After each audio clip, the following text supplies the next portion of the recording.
Hello folks, is the Galaxy G Fold the next big thing in foldable smartphones? Well, we've got some juicy new details that might just convince you it is, and I have to say, the G Fold makes way more sense than the Z Fold. So the reason foldable phones are a thing today is largely thanks to Samsung. Sure, other brands like Oppo, Google and OnePlus eventually jumped on the bandwagon, but Samsung and Huawei to some extent were the trailblazers who made foldables cool, and now Samsung is about to take things to a whole new level with a tri-fold Galaxy device likely called the Galaxy G Fold. Now, tri-fold phones aren't brand new, Huawei's already done it, and it's a solid example of what's possible. You get a 6.4-inch phone that opens into a massive 10-inch tablet, so you're basically walking around with both in one device. It's like a tech magic trick. Don't get me wrong, I like the Z Fold series, the OnePlus Open and the Pixel Fold, but let's be real, these devices still feel like they're sitting on the fence between being a phone and a tablet. They're in this weird in-between stage. A tri-fold though, that changes everything. A normal phone that transforms into a legit 10-inch tablet, yes please. No awkward aspect ratios, no half-baked compromise sizes, just the best of both worlds. Now hold up,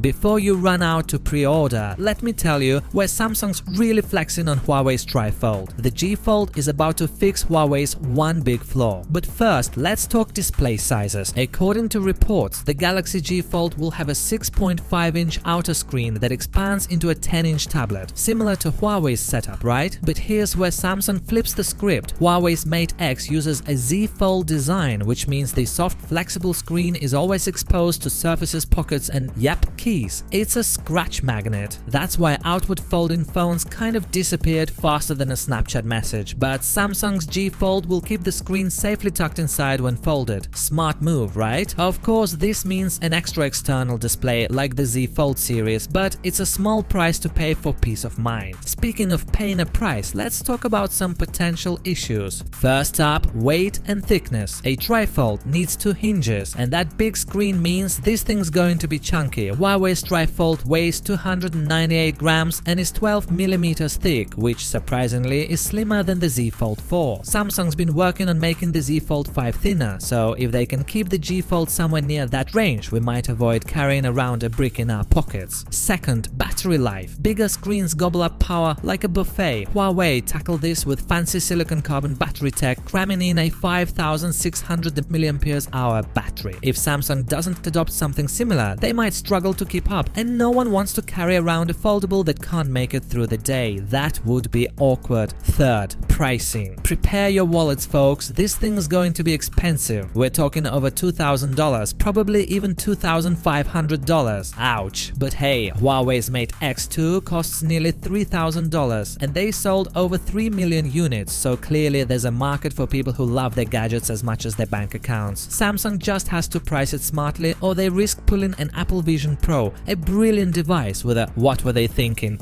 price tag. Oh, and if you're worried about the crease, because you know, double the folds, double the creases, Huawei tri-fold users say it's barely noticeable. Kinda like how foldable users don't really notice the crease once they're using the phone. Your brain just tunes it out. So no need to panic. As for the launch, Korean media says Samsung will likely show off the G Fold alongside the Z Fold 7 in July. They'll probably tease it at the end of the event like they did with the S25 Edge and maybe even show it to a select few lucky people, but the full reveal might come later in the year. Either way, I'm pumped. If Samsung nails the weight, thickness and pricing, the G Fold could be the next big evolution in foldables. Anyway guys, I will keep you updated. Thanks for watching, see you in the next one.